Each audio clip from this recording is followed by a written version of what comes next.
Electric गाड़ी जो है सर, ये हमें इतनी ज़्यादा महंगी क्यों मिलती है जी? इलेक्ट्रिक गाड़ी एज अ टेक्नोलॉजी जो है ना महंगी है, कि वो नई चीज़ आई है।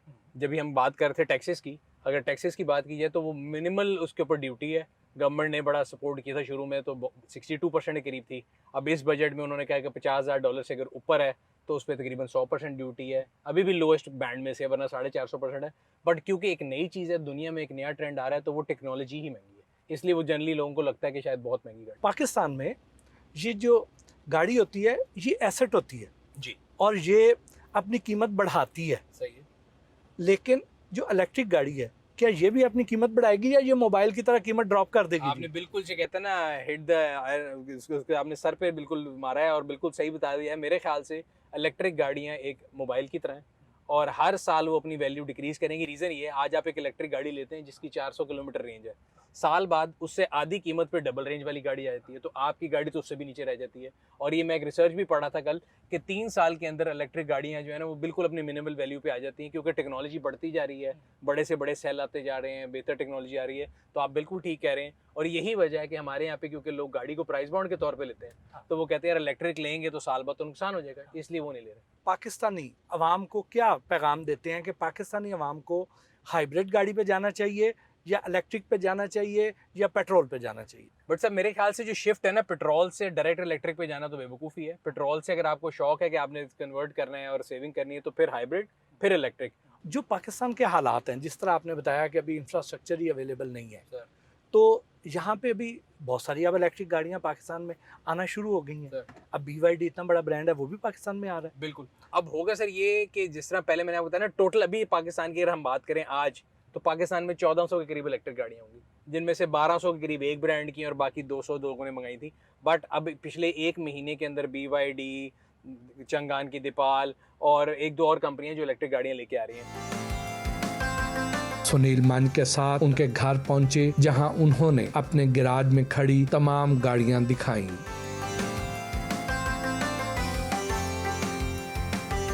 ये रोज सुबह जाने से पहले धो के, अभी आपको मैं दिखाऊंगा, तो टायरों के ऊपर भी पॉलिश लगा के फिर मैं जाता हूँ। तो ये गाड़ियाँ अगर आप देखेंगे तो इसके टायर तक आपको चमकते नजर आएंगे। तो ये मैं सुबह धो के गया हूँ लेके तक, क्योंकि मिट्टी आती है बहुत ज़्यादा और वैसे भी जो चीज़ अच्छी खूबसूरत होती है उसको पर्दे में रहना चाहिए, तो इसलिए फिर मैं इनको पर्दे में रखता हूँ। ये भी पुरानी है, तो मेरे, मैं जैसे आपको बता रहा था कि मैं गाड़ियाँ इकट्ठी कर रहा हूँ जो मेरे पहले होती थी। तो ये मेरी दूसरी गाड़ी जो थी वो ये थी। ये दूसरी गाड़ी, ये दूसरी गाड़ी थी। ये हमारे रैली का ट्रक है जी, टकोमा। रैली में भगाने के लिए तैयार किया हुआ है। तो इसके ऊपर पूरी सस्पेंशन वगैरह ना आप देखेंगे तो आपको नज़र आएगी, ये रैली सस्पेंशन वगैरह डली हुई है सारी, और ये पूरी रैली प्रिपेयर्ड है गाड़ी।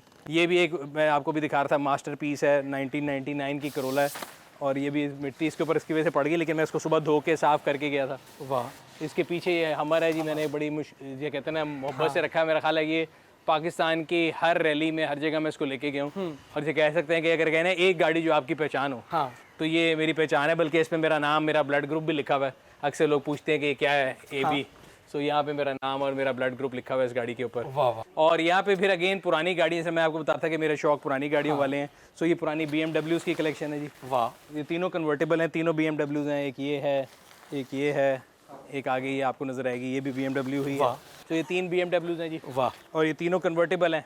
जिस दिन मौसम अच्छा हो, छत खोल के आपने घूमना फिरना तो उसमें जा सकते हैं। तो अभी हम इलेक्ट्रिक गाड़ी की बात करते हैं आगे। अब ये इलेक्ट्रिक गाड़ी आ गई जी।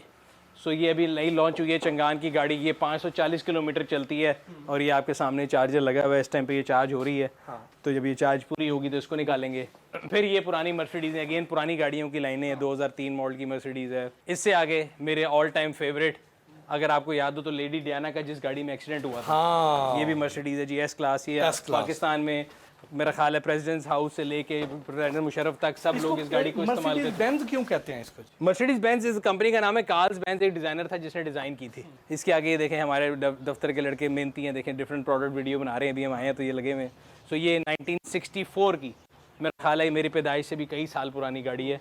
और अगर आप इसकी रजिस्ट्रेशन देखेंगे, वर्किंग कंडीशन में, हाँ जी वर्किंग, और इसकी रजिस्ट्रेशन देखेंगे तो बड़ी खूबसूरत है। फिर एक और वो गाड़ी है आगे, और इस तरह हमने सारी खड़ी की हुई है। बट कोशिश ये करते हैं कि इनको झांप के रखें, साफ़ करें, शौक पूरा करें। सुबह 2-3 घंटे इनके साथ गुजार के फिर दफ्तर की तरफ निकलते हैं। तो आप गाड़ी बेचते नहीं हैं, सिर्फ खरीदते हैं? जिसका ख्याल ना रख सके वो बेच देते हैं। बट कई ऐसी हैं जो नॉट फॉर सेल कॉर्नर हैं, जो दिल के बड़े करीब हैं। ये हो गई, हमर हो गई, आगे भी आपको दिखाता हूँ। जो नॉट फॉर सेल कॉर्नर है उसको नहीं बेचते। आपने तो अरबों रुपए की गाड़ियाँ रखी नहीं सर, अरबों की नहीं है ये सारी अगर आज के एक नई दौर की गाड़ी है, आप एक बेचो तो ये सारी इकट्ठी हो जाती है, बट ये शौक की बात है। और इन सबको जब मैंने लिया था तो ये इस बुरी हालत में थी कि ज़्यादातर ऐसी चलती नहीं थी। तो ये हो गई, ये हो गई, बिल्कुल डेड थी। मैं फैसलाबाद से लेके आया था, इसके ऊपर मैंने 1.5 साल लगाया, इसको सही किया, पूरी दुनिया से इसके पार्ट्स इकट्ठे किए। अगले वाली जो है उसके साथ भी है। तो इस तरफ भी अगर आ जाए तो ये भी सारी सब पुरानी गाड़ी हैं, जो कि इनमें से आधी। वाह वाह। ये जीप जो है जी, ये वो है मट 151 है। हाँ। और ये अभी मैं आपको इसको स्टार्ट करके दिखाता हूँ। ये अपने जेनोन इंजन में है। वाह। और मज़े की बात है इसमें चाबी कोई नहीं होती, क्योंकि अमेरिकन जो आर्मी है ना वो इसको यूज़ करती थी। सो आपने जब अगर जंग लड़नी है तो आपके पास ये टाइम नहीं है कि आप गाड़ी के अंदर चाबी लगाएं और उसका वेट करें। सो आप इस पर बैठते हैं, बड़े मज़े की है। इसका ये सिंपल ऑन है, यहाँ से इसको ऑन करेंगे और आपके पाँव में एक बटन है जिससे इसने स्टार्ट होना है। आपने पाँव से इसको दबाना है, ये यहाँ से स्टार्ट हो जाएगी। और ये देखिए ये अपने इंजन में है, कोई चीज़ चेंज नहीं की हुई। ये गाड़ी कितने की ली थी आपने? ये मैंने ली थी जी आज से तकरीबन 4 साल पहले 8,90,000 रुपये की। 8,90,000 रुपए की? ये हाफिज़ साहब आपके लिए इलेक्ट्रिक स्कूटर जो हम बात कर रहे थे 3 व्हीलर वाला। सो ये ख़वातीन ने अगर चलाना हो, इसका नाम ही निसा है। सो ये भी अभी एक इलेक्ट्रिक आया, हमने कहा इसको भी चला के देखते हैं, क्योंकि हमने रिव्यू भी करना होता है। आगे इधर फिर सर पुरानी डिफरेंट गाड़ी है। ये मैंने एक FX रिस्टोर की थी। हाँ। तो ये उसको पूरा रिस्टोर करके खड़ा किया हुआ है ताकि वेदर के इम्फेक्ट से बची रहे। उसको भी उसके अंदर खड़ा किया, चमक आप उसकी चेक कर सकते हैं कैसी बनाई गई है।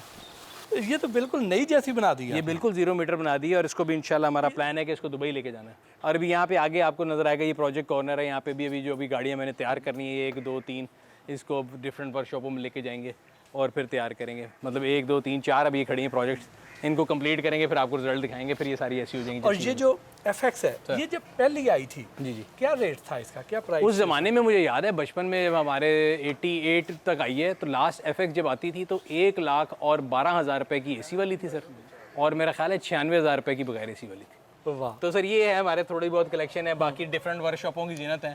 तो ये थोड़ा बहुत हमने बनाया हुआ है डे केयर सेंटर गाड़ियों का, जिसमें अपनी दोस्तों की सारी गाड़ियाँ इकट्ठी की हुई हैं। सुनील सरफराज मंच ने अपनी वर्कशॉप का विजिट भी करवाया, जहां रैली के लिए गाड़ियां तैयार की जाती हैं। तो हमारी रैली की जितनी गाड़ी उधर तैयार होती हैं, वो भी 2 तैयार हो रही हैं लाइन में। ये तीसरी वो है जो मेन रिजर्व सरफराज हम लोगों ने चोलिस्तान में भगाई भी थी। तो ये गाड़ी आप देखेंगे टोटली रेस प्रिपेयर्ड है। अभी आप पूछ रहे थे गाड़ी अगर उलट जाए तो क्या होता है। तो आप ये देख रहे हैं इसके ऊपर ये स्ट्रेंथ के लिए रोल बार लगी हुई है। तो पूरी गाड़ी एक शेल है, अगर आप घुमाएंगे उठाएंगे भी तो आपको कुछ नहीं लगेगा। इसके लिए ख़ास तौर पर रेसिंग सीट्स आई हैं। इसके अंदर ये जितनी शीट्स लगी हैं सारी फायर प्रूफ हैं। इसका जो शीशा भी है, ये भी अगर आप गाड़ी उलटती है तो आपको लगेगा नहीं। ख़ास तौर पर ये ऊपर देख रहे हैं ये फोम यूज़ हुआ है। और इसकी पूरी बॉडी अगर आप बाहर की देखेंगे तो ये फाइबर का काम हुआ है। सो ये दरवाजे लोहे के, वेट रिडक्शन के लिए ये आप देखेंगे फाइबर का। फिर इसको स्ट्रेंथ देने के लिए पीछे एंड टू एंड ये आप देखेंगे लोहे का पूरा स्ट्रक्चर फ्रेम है, पूरा फ्रेम है, जिसके ऊपर इसके यहाँ पे जब आप रेस पे जाते हैं तो स्पेयर टायर लग जाता है। यहाँ पे इसका वो लग जाता है जैक। ये इसका एक्सटर्नल फ्यूल टैंक है जिससे आप इसको फ्यूल लेते हैं। और ये इसके ट्रिपल बाईपास शॉक हैं, जो आम गाड़ी के लिए तो आप शॉक देखें सिंगल होता है। इसके ट्रिपल बाईपास शॉक हैं, इसके BF गुडरिच के टायर हैं, रेसिंग लाइट अलॉय व्हील्स हैं। और इसी तरह अगर आप आगे आ जाएंगे तो आप भी इंजन की मॉडिफिकेशन आप देखेंगे कि अभी इस पर काम चल रहा है। सो इसमें अभी इंजन डला है। ये 5.7 5700 सीसी इंजन होता है। ये रेडिएटर चेक करें आप, रेसिंग के लिए खास तौर पर बना हुआ है। और इसी तरह इसका पूरा भी आगे एंड टू एंड आप लोहे का ही देखें ना फ्रेम, ताकि गाड़ी के अंदर स्ट्रेंथ ऐड हो जाए। और ये सारा कुछ यानी आप देख रहे हैं यहाँ पे वर्कशॉप के अंदर आपको दिखाते हैं, हम अक्सर खाना भी यहीं पे खा रहे होते हैं। तो ये सारी गाड़ियाँ यहाँ पे आपको नजर आएंगी रैली वाली।